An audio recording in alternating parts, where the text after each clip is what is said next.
शुक्लांबरधरं विष्णुं शशिवर्णं चतुर्भुजं प्रसन्नवदनं ध्यायेत् सर्वविघ्नोपशान्तये अगजानन पद्मार्कं गजाननमहर्निशम् अनेकदन्तं भक्तानाम् एकदन्तमुपास्महे।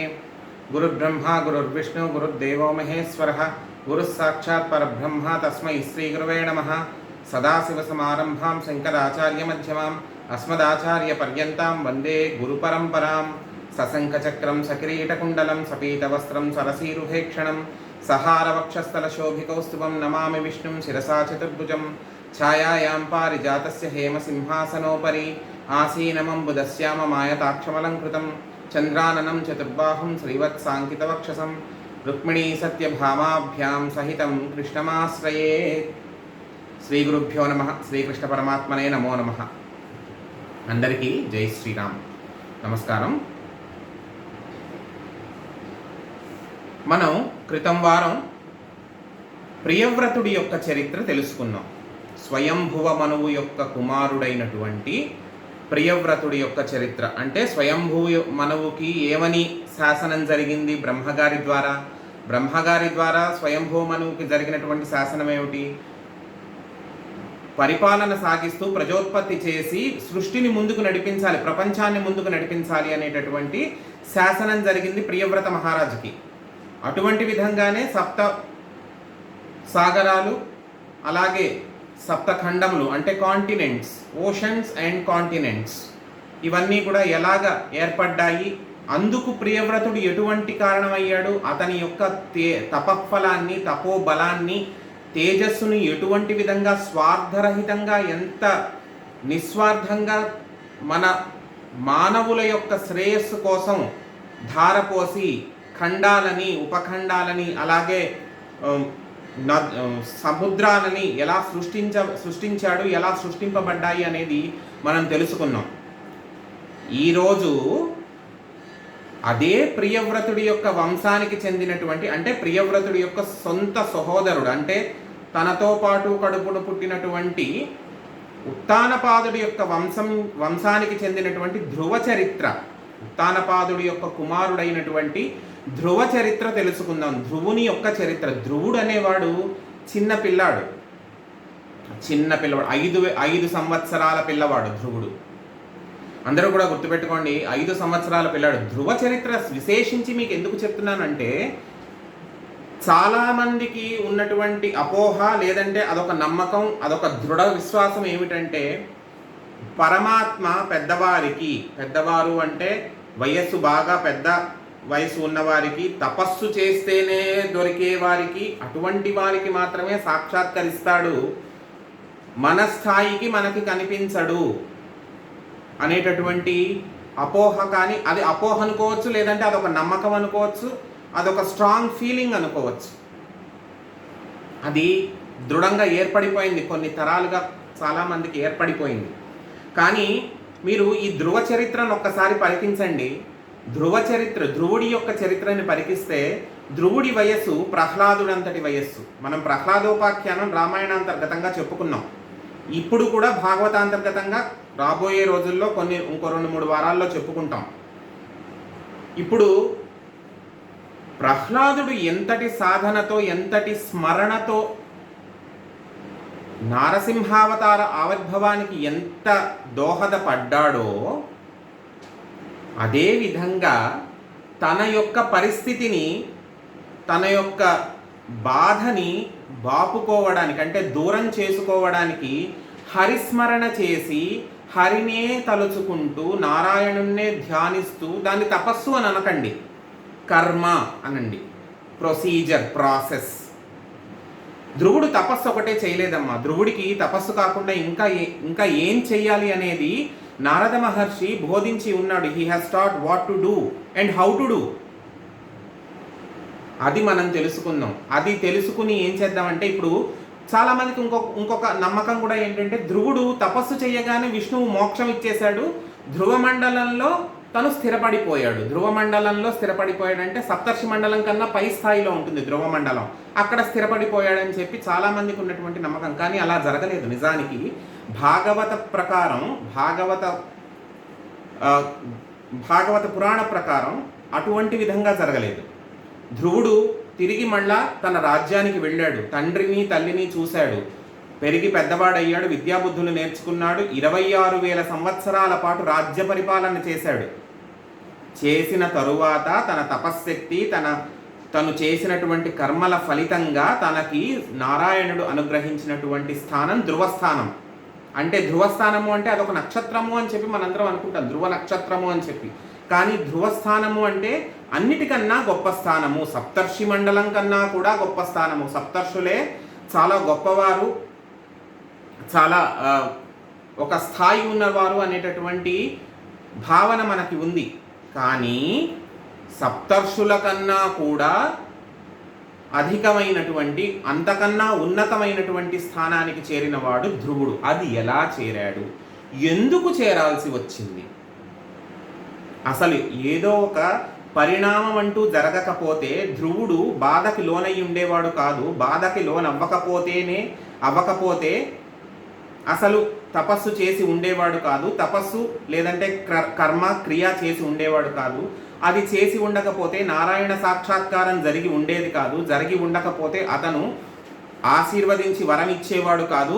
అతను ధ్రువస్థాయికి చేరి ఉండేవాడు కాదు. కానీ ఒక పరిణామం అనేది జరిగింది. ఇతను ఆ స్థాయికి జరగడానికి, ఆ స్థాయికి చేరుకోవడానికి ఒక పరిణామము, ఒక సంఘటన, ఒక ఇన్సిడెంట్, మనకి బాగా అర్థం అవ్వాలంటే పరిణామము అనే కన్నా ఒక ఇన్సిడెంట్ జరిగింది. అది ఏమిటి, ఎలాగా? ఇప్పుడు స్వయంభువ మనువు గురించి మనం క్రితం వారం కూడా మాట్లాడుకున్నాం. ఈ వారం కూడా స్వయంభువ మనువు గురించే చెప్పుకున్నాం. ఇప్పుడు స్వయంభువ మనువుకి 2 కుమారులని అనుకున్నాం, చెప్పాం. పోయిన వారం నేను చెప్పినది స్వయంభువ మనువుకి 2 కుమారులు, ప్రియవ్రతుడు, ఉత్తానపాదుడు. ప్రియవ్రతుడు తను చేసినటువంటి కర్మలకి, తను చేసినటువంటి ధర్మ కార్యాలకి అన్నిటికీ తన కర్మఫలాన్ని ఉపయోగించి ఖండాలని, సముద్రాలని సృష్టించాడని చెప్పుకున్నాం. ఇప్పుడు ఉత్తానపాదుడు అనేటటువంటి మహారాజు, అతను కూడా రాజే. ఎందుకంటే స్వయంభువ మనువు పిల్లలిద్దరికీ కూడా సమానంగా రాజ్యాన్ని పంచి ఇచ్చాడు. కొడుకులైనటువంటి ప్రియవ్రతుడికి ఉత్తానపాదుడికి ఇద్దరికీ కూడా తన రాజ్యాన్ని సమానంగా పంచి ఇచ్చాడు. అలా సమానంగా పంచి ఇచ్చినటువంటి కారణంగా ఉత్తానపాదుడు కూడా మహారాజే అవుతాడు. ఈ ఉత్తానపాదుడికి 2 భార్యలు. పేర్లు సునీతి, సురుచి. గుర్తుపెట్టుకోండి పేర్లు, నేను ఎప్పుడైనా అడుగుతాను. సునీతి, సురుచి ఉత్తానపాదుడి యొక్క భార్యలు, సునీతి, సురుచి. ఈ సునీతి, సురుచి ఇద్దరిలోనూ మనకు తెలిసినటువంటి విషయమే. రాజుకి 2 భార్యలుండి ఒక భార్య పట్ల ప్రియత్వము, అంటే ఒక భార్య పట్ల అట్రాక్షను, ఒక భార్యకి మాత్రమే ఇంక్లైన్ అయి ఉండడము, ఆవిడ యొక్క చెప్పు చేతుల్లోనూ ఆవిడ యొక్క సర్కిల్లో మాత్రమే ఉండడం అనేది కొన్ని చోట్ల జరిగింది. దశరథుడు, లీలామానుష విగ్రహుడైనటువంటి శ్రీకృష్ణ పరమాత్మ కూడా కొన్ని సందర్భాల్లో సత్యభామాదేవి యొక్క విధేయతను చాటుకున్నాడు కొన్ని కారణాల వల్ల. సత్యావిధేయుడండి అని చెప్పి మనమేమి కనుబొమ్మలు ఎగరేసి దీర్ఘాలు తీయక్కర్లేదు. ఎందుకంటే కొన్ని కారణాల వల్ల అలా చూపించుకోవాల్సి వచ్చింది. అది కూడా జగత్ కళ్యాణానికే దారి తీసింది. నరకాసుర వధ అలా జరిగినదే కదా. సత్యభామాదేవి మొండి పట్టి వెళ్ళింది యుద్ధభూమికి. అలా వెళ్ళబట్టే కదా నరకాసురుడు అనేవాడు సంహరింపబడ్డాడు.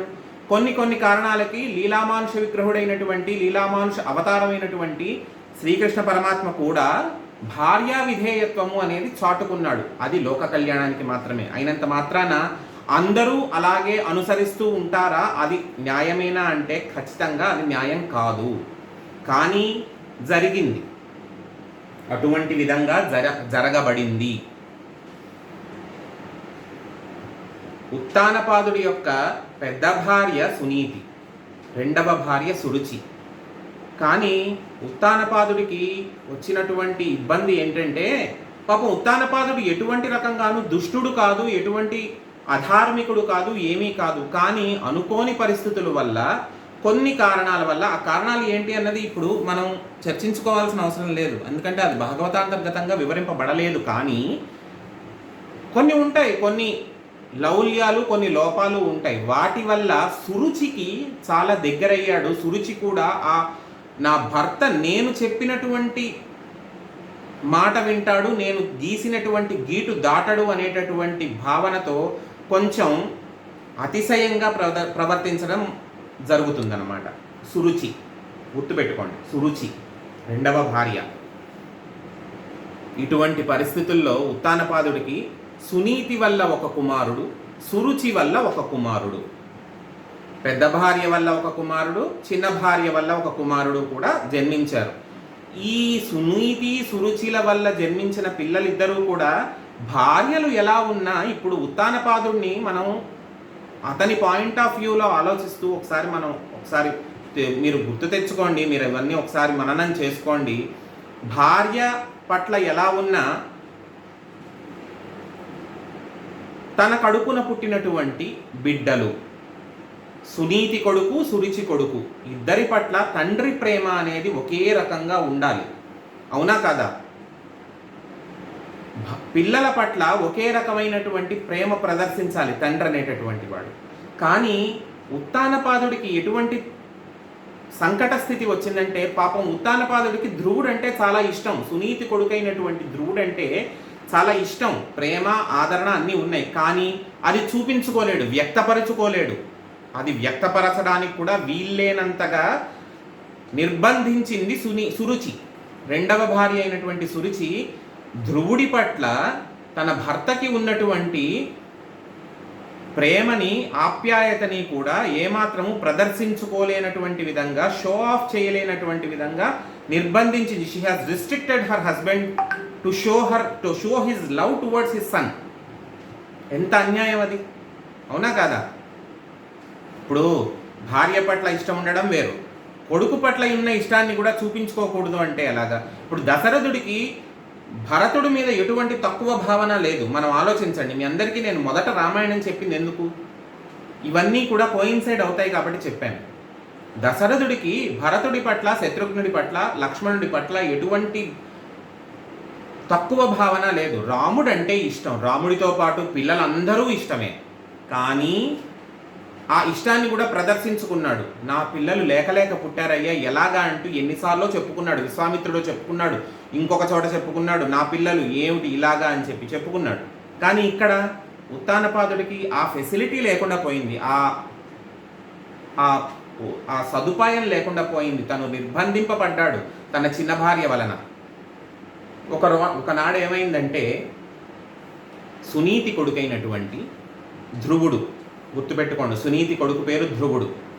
ఆ ధ్రువుడు 5 సంవత్సరాల పసిపిల్లాడు, చిన్న పిల్లాడు. తండ్రి దగ్గరికి వెళ్ళాడు.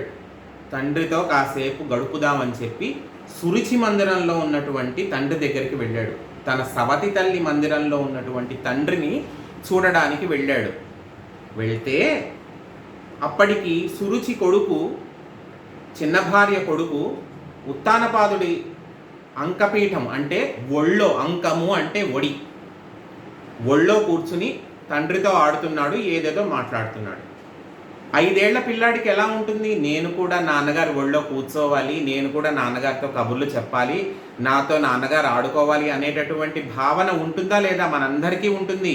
అతని వరకు ఎందుకు, అతను సత్యయుగంలో పుట్టినటువంటి ధ్రువుడు, అంతో ఇంతో జ్ఞానం కలిగిన వాడు. కానీ మనందరం కలియుగంలో పుట్టిన వాళ్ళ మామూలు మనుషులం, మనకి కూడా ఉంటుంది కదా. అటువంటి భావనే ధ్రువుడికి కూడా కలిగింది. ధ్రువుడికి కలిగినప్పుడు ఏం జరిగిందంటే, ధ్రువుడు తండ్రిని సమీపించి తన ఒళ్ళో కూర్చోబోతే సురుచి, సవతి తల్లి అయినటువంటి సురుచి పక్కకి లాగుతుంది. ఏంటి, కూర్చుంటావా? అసలు అక్కడ కూర్చోవాలంటే నీకు యోగ్యత ఉండాలి కదా. ఎంత చివుక్కుమంటుంది 5 ఏళ్ల పిల్లాడి మనస్సు అలా మాట్లాడితే ఎంత చివుక్కుమంటుంది. అక్కడ కూర్చోవాలంటే నీకు అర్హత, యోగ్యత, అదృష్టము అన్నీ ఉండాలి. నీకు లేవు. ఎందుకు? నువ్వు ఒక రాజు చేత, ఒక భర్త చేత నిరాదరింపబడినటువంటి ఒక తల్లి కడుపున పుట్టావు. నీ తల్లికి రాజు యొక్క అంటే భర్త యొక్క ఆదరణ లేదు. దాని కారణంగా నీకు తండ్రి ఒళ్ళో కూర్చునేటటువంటి అదృష్టము, అర్హత లేవు. నీవు నిజంగా తండ్రి యొక్క ప్రేమని, ఆప్యాయతని రుచి చూడాలి, దాన్ని అనుభవించాలి, ఆస్వాదించాలి అంటే నీవు నా కడుపున పుట్టాలి. సాధ్యమేనా అది? ఒకసారి పుట్టినవాడు మళ్ళీ ఇంకొకళ్ళ కడుపున ఎలా పుడతాడు? సాధ్యపడని విషయాన్ని చెప్పింది. నీవు నా కడుపున పుడితే అప్పుడు నా మీద ఉన్న ప్రేమ వల్ల నీ తండ్రి నిన్ను చేరదీస్తాడు. అంటే ధ్రువుడు చాలా చాలా చాలా చాలా నొచ్చుకున్నాడు. అప్పుడు సురుచి ఆమె దుష్టురాలని చెప్పలేం కానీ కొంత పటాటోపము, అహంకారము ఇట్లాంటివి ఉన్నవి. సురుచి తెలిసి చెప్పిందో తెలియకుండా చెప్పిందో కానీ మంచి మాట చెప్పింది. తెలిసే చెప్పిందో తెలియకుండా చెప్పిందో ఒక మంచి మాట చెప్పింది. ఏమని? అదిగాన నీ వధోక్షజు పాదపద్మముల ఆశ్రయింపు పాయక హరి నా యుదరమున పుట్టజేయును వదలక ఎట్లైన ముదమును పడిసెదవు అనగా. అదిగాన నీ వధోక్షజు పాదపద్మముల ఆశ్రయింపుము పాయక హరి నా ఉదరమున పుట్టజేయును వదలక ఇట్లైనను ముదము బడిసెదవనగా. నీకు అంత తండ్రి మీద అభిమానము, తండ్రి మీద ప్రేమ, తండ్రితో ఆడుకోవాలి, తండ్రి ఒళ్ళో కూర్చోవాలి అనేటటువంటి భావన, ఆ కోరిక నీలో ఉండిపోతే ఒక పంచే, శ్రీమన్నారాయణుని ప్రార్థించు, శ్రీ మహావిష్ణువుని ప్రార్థించు.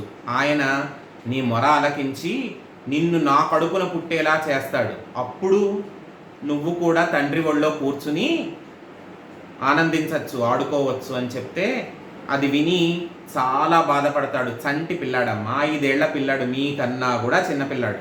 మీరందరూ 7 ఏళ్ళు, 9 ఏళ్ళు, 10 ఏళ్ల పిల్లలు. ధ్రువుడి వయస్సు అప్పుడు, ఈ వృత్తాంతం అంతా జరిగినప్పుడు ధ్రువుడి వయస్సు 5 సంవత్సరాలు.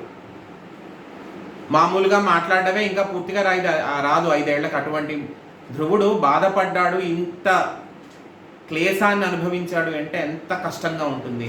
తండ్రి దగ్గర కూర్చోడానికి లేదు అంటే. అటువంటి ధ్రువుడు చాలా బాధపడుతూ ఆ ప్రదేశం నుంచి వెళ్ళిపోయి తన తల్లి దగ్గరికి వెళ్తాడు. తల్లి దగ్గరికి వెళ్ళేసరికి తల్లికి ఆ నోట ఈ నోట ఈ సంగతి అంతా తెలుస్తుంది. ఇప్పుడు అంతఃపుర జనాలు ఉంటారు కదా, అంతఃపురంలో దాసీలు, పనివాళ్ళు వాళ్ళు ఉంటారు. వాళ్ళందరి ద్వారా ఇక్కడ సురుచి మందిరంలో ఏం జరిగిందో సునీతి వరకు వెళ్తుంది. ఈ లోపల ధ్రువుడు వెళ్తాడు. మొహం అంతా ఎర్రగా అయిపోయి, కళ్ళ నీళ్లు కారిపోతూ, చాలా బాధాదప్తమైనటువంటి ముఖంతో వెళ్తాడు. వెళ్తే సునీతి అడుగుతుంది ఏమీ తెలియనట్టు, ఏమ్మా ఏం జరిగింది నాన్న అంటే చెప్తాడు ధ్రువుడు, అమ్మా నేను ఇలా నాన్నగారిని సమీపించి నాన్నగారి ఒళ్ళో కూర్చుందామని వెళ్ళానమ్మా.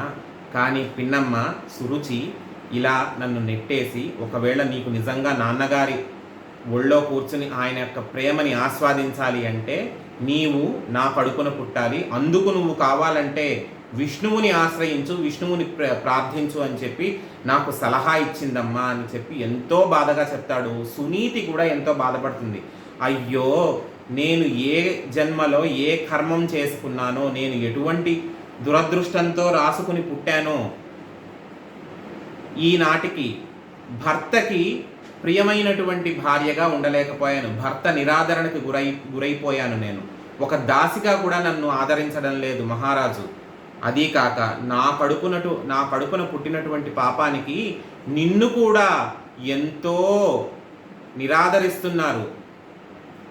నీకు ఎటువంటి బాధ కలుగుతోంది, ఎటువంటి కర్మానికి నువ్వు లోనవుతున్నావు, ఎటువంటి క్లేశానికి లోనవుతున్నావు అని చెప్పి కొడుకుని పట్టుకుని ఎంతగానో ఏడ్చింది సునీతి. తర్వాత ఆలోచించడం మొదలుపెట్టింది. అవును, నీ కోరిక తీరాలి. ఇప్పుడు నా పరిస్థితి ఎలాగో అయిపోయింది.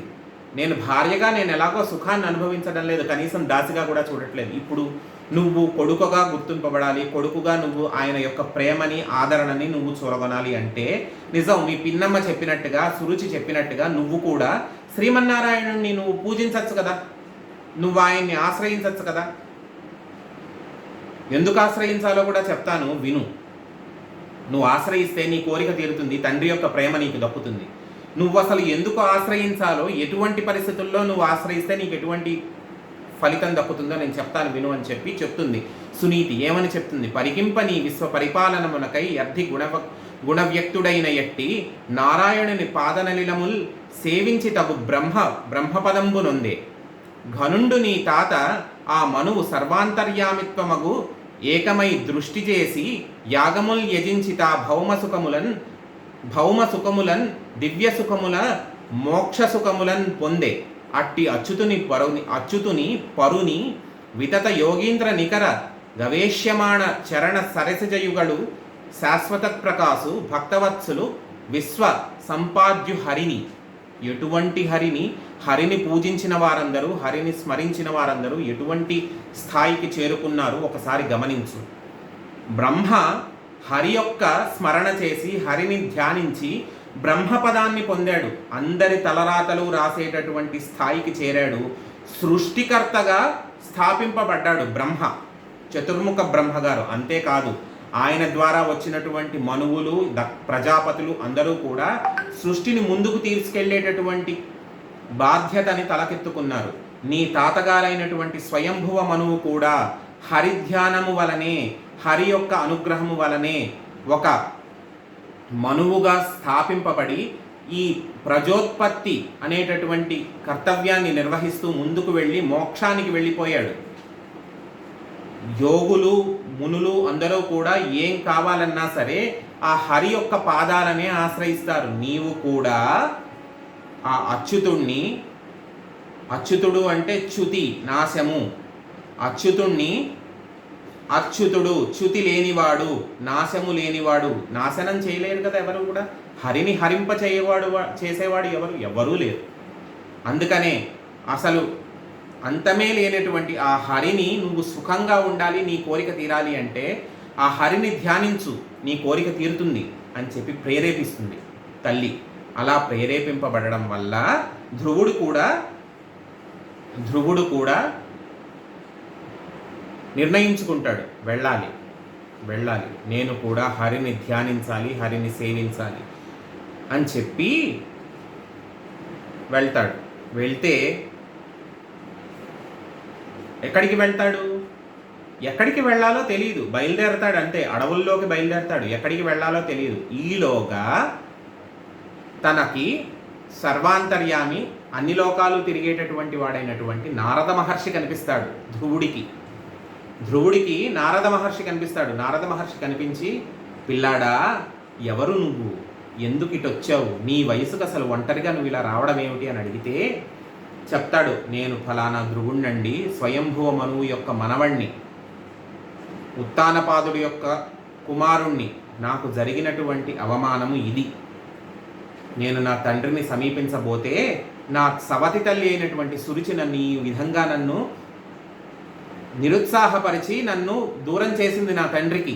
కాబట్టి నేను నా తల్లి ప్రేరణ వలన నేను శ్రీహరిని ధ్యానం చేయడానికి వెళ్తున్నాను అని చెప్తే నారదుడు పలుకుతాడు. నారదుడు ఒక ప్రశ్న వేస్తాడు, నువ్వు 5 ఏళ్ల పిల్లాడివి, అసలు నీకు రాగద్వేషములు, కోపము, తాపము, సుఖము, దుఃఖము ఇటువంటి విషయాలు అసలు నీకేం తెలుసనబ్బా పిల్లాడా, నీకు అసలు ఏం తెలుసు, నువ్వెంత చిన్న పిల్లాడివి, నీకేం తెలుసు, నువ్వు ఇప్పుడు వెళ్ళిపోయి నేను తపస్సు చేస్తానంటే అంత సులువు అనుకుంటున్నావా నీ వయసుకి అని చెప్పి అంటాడు. వినుపుత్రక బాలుడవై అనయంబు క్రీడలయందు ఆసక్తనంబున తిరిగెడు నిక్కాలము నీకవమానము మానము లేవెందున్. నువ్వు ఆటల్లో అలిసిపోయి అమ్మ ఒడిలో పడుకునేటటువంటి చిన్న వయసులో ఉన్నావు, ఆటలాడి అలసిపోయేటటువంటి వయసులో ఉన్నావు. నీకు అసలు అవమానము, రాగము, ద్వేషము, అలాగే సుఖము, దుఃఖము ఇటువంటివన్నీ నీకు అసలు ఏం తెలుస్తాయి? నీకు అవమానం అంటే అసలు నీకు అర్థం తెలుసా? నువ్వు అవమానింపబడ్డావు అని చెప్పి నువ్వు ఇదైపోతున్నావు. అవమానం అంటే నీకు అసలు అర్థం తెలుసా? నీకు అసలు నీకేం తెలుసు? నువ్వు అసలు నీ వయసు ఇలా నువ్వు వెళ్ళిపోయి తపస్సు చేసుకుంటాను అంటే అంత సులభమైనటువంటి వయసు కాదయ్యా నీది. నా మాట విని వెళ్ళిపో, ఇప్పుడు కాదు, నువ్వు అలా చేయకూడదు అని చెప్పి అంటేను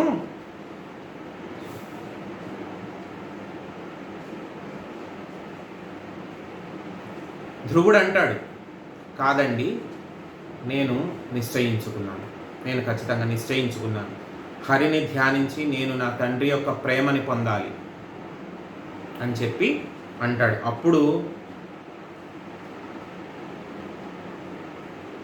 అప్పుడు నారద మహర్షి చెప్తాడు. ఏమని చెప్తాడు? నారద మహర్షి కూడా తెలుస్తుంది, ఓహో చాలా దృఢచిత్తంతో ఉన్నాడు, చాలా స్ట్రాంగ్గా ఉన్నాడు, తన యొక్క డెసిషన్ మీద చాలా స్ట్రాంగ్గా ఉన్నాడు. అప్పుడు నారద మహర్షి చెప్తాడు, అనఘాత్మ యోగీంద్రులందు ధర పెక్కు జన్మంబులందు నిస్సంగమై మతిని ప్రయోగ సమాధి నిష్ఠలం చేసి అయినను తెలియలేరతని మార్గము అదిగాన అతడు దురారాధ్యుడగు నీకు నుడుగుడు నిష్ఫలోద్యోగమిప్పుడు కాన నీ శ్రేయక్కాముండు వగుడేని తండ్రి వర్తింపుము తత్కాలమున్ పూని సుఖదుఖముల రెంటిలోన నెద్ది దైవవశమున చేరకు దాన చేసి డెందమున జాల సంతుష్టుడై వందువాడ వివల విజ్ఞానయను భూమి వెలయుచుండు. నువ్వు సులభం అనుకుంటున్నావా ధ్రువుడా? యోగీంద్రుల వల్ల కాలేదు ఆయన్ని సాక్షాత్కారం చేసుకోవడం. కొన్ని వేల కోట్ల సంవత్సరాల తపస్సు చేస్తే మహామహాయోగుల వల్ల కాలేదు అతని మార్గం తెలుసుకోవడం, అంత సాక్షాత్కారం చేసుకోవడం. అంత సులువు కాదు ధ్రువుడా, పిల్లడా, నీకు అంత సులభం కాదు. కాబట్టి మీ అమ్మ చెప్పిందనో మీ తండ్రి యొక్క ప్రేమను చూరగొనాలనో నువ్వు ఇటువంటి కఠినమైనటువంటి నిర్ణయాలు తీసుకోకు. నా మాట విను అని చెప్తే వినడు ధ్రువుడు. లేదు, నేను ఖచ్చితంగా ఎట్టి పరిస్థితుల్లోనూ శ్రీహరి యొక్క స్మరణ, శ్రీహరి యొక్క ధ్యానము చేసి నా తండ్రి యొక్క ప్రేమని, తండ్రి యొక్క ఆదరణని చూరగొనాలని నేను దృఢ నిశ్చయంతో ఉన్నాను. అతని పట్టుదల చూడండి, 5 ఏళ్ల పిల్లాడికి ఎంత పట్టుదల ఉందో చూడండి. ఆ పట్టుదలే కదా అతన్ని స్మరించుకునేలా చేసింది మనల్ని. ఆ పట్టుదల చూడండి. అలా అని మొండి పట్టు ఉండకూడదు, పెంకితనం ఉండకూడదు. పట్టుదల వేరు, మొండితనము పెంకితనము వేరు. దానికి దీనికి చాలా తేడా ఉంది, చాలా తేడా ఉంది. అది మనందరం కూడా అర్థం చేసుకోవాలి. పట్టుదల వేరు, మంచి విషయం మీద ఉన్నటువంటి పట్టుదల వేరు, పెంకితనం వేరు. ధ్రువుడికి ఉన్నది పట్టుదల, ఆత్మవిశ్వాసం, నమ్మకం. అంటే నారదుడు చెప్తాడు, నీకు అసలు హరి అంటే ఏంటో తెలుసా? హరి అంటే ఏంటో తెలుసా అంటే అడుగుతాడు ధ్రువుడు. నాకు తెలియదు. హరి ఒకవేళ నన్ను కటాక్షిస్తే అసలు ఒక స్వరూపాన్ని చూసి హరి అని నేను ఎలా అనుకోను? ఇప్పుడు మనం సులువుగా మనం అందరం అర్థం చేసుకోవచ్చు. గజముఖము, ఏనుగు ముఖము కలిగినటువంటి వాడు విఘ్నేశ్వరుడు. కపిముఖము, వానరముఖము కలిగినటువంటి వాడు ఆంజనేయ స్వామి. హయము అంటే అశ్వము, గుర్రము యొక్క ముఖము కలిగినటువంటి వాడు హయగ్రీవుడు. ఇటువంటి ఈజీ ఐడెంటిఫికేషన్స్ ఏమీ లేవు హరికి. హరి నార్మల్గా ఉంటాడు, శ్రీమన్నారాయణుడు పరమ నార్మల్గా ఉంటాడు. కానీ గుర్తుపట్టడం ఎలాగా? ఇప్పుడు వినాయకుడిని గుర్తుపట్టినట్టు, ఆంజనేయ స్వామిని గుర్తుపట్టినట్టు, లేదంటే అశ్విని దేవతలను, లేదంటే హయగ్రీవుడిని గుర్తుపట్టినట్టు, ఆదిశేషుణ్ణి గుర్తుపట్టినట్టు శ్రీమన్నారాయణుణ్ణి మామూలుగా వస్తే గుర్తుపట్టడం కష్టం. నువ్వు చెప్పు నాకు ఎలా ఉంటాడో. నారద మహర్షి నువ్వు చెప్పు, నేను గుర్తించుకుంటాను హరిని. హార కిరీట కేయూర కంకణ ఘనభూషుణుండాశ్రిత పోషణుండు లాలిత కాంచీకలాప శోభిత కటిమండలుండంచిత కుండలుండు మహనీయ కౌస్తుభమణి ఘృణిచారు గ్రైవేయ కుండానంద దాయకుండు సలలిత ఘనశంఖ గదాపద్మ హస్తుండు భువన ప్రశస్తుండజుడు గమ్ర సౌరభ వనమాలికాధరుడు హత విమోహుండు నవ్య పీతాంబరుండు లలిత కాంచన నూపురాలంకృతుండు నిరతిశయ నిర్గుణ దార్శనీయతముడు. శ్రీహరి స్థూలంగా ఎలా ఉంటాడు అనేటటువంటి విషయాన్ని చక్కగా వివరించాడు నారద మహర్షి. ఎవరికి? చూడగానే గుర్తుపట్టేటటువంటి అవసరం ఉన్నటువంటి ధ్రువుడికి వివరిస్తున్నాడు. ఏమని? హార కిరీట కేయూర కంకణ ఘనభూషణుండాశ్రిత పోషణుండు. అందరినీ రక్షించేటటువంటి శ్రీహరి ఆశ్రితులు అంటే తనను ఆశ్రయించిన వారు, తనను నమ్ముకున్న వారిని రక్షించేటటువంటి శ్రీహరి హార కిరీట కేయూర కంకణ ఘనభూషణుండు. అన్ని రకాల చక్కటి నవరత్న ఆభరణాలు చక్కగా పెట్టుకుని, నెత్తి మీద చక్కటి కిరీటాన్ని ధరించి, కేయూరములు, చేతికి కంకణాలు, భుజకీర్తులు, కడియాలు అన్నీ వేసుకొని ఘనభూషణుండు, చక్కగా మెరిసిపోతూ ఉంటాడు. లాలిత కాంచీ కలాప శోభిత కటి మండలుండు నిచిత కుండలుండు. నడుముకి వడ్డాణం, మువ్వల వడ్డాణం పెట్టుకుని గంటలు మోగేటటువంటి ఒక వడ్డాణంతో మెరిసిపోతూ, సూర్యచంద్రులే తన యొక్క కుండలములుగా భాషించి ప్రకాశవంతమైనటువంటి కుండలాలు పెట్టుకుని మహా తేజోవంతంగా ఉంటాడు. మహనీయ కౌస్తుభమణి ఘృణిచార గ్రైవేయ కుండ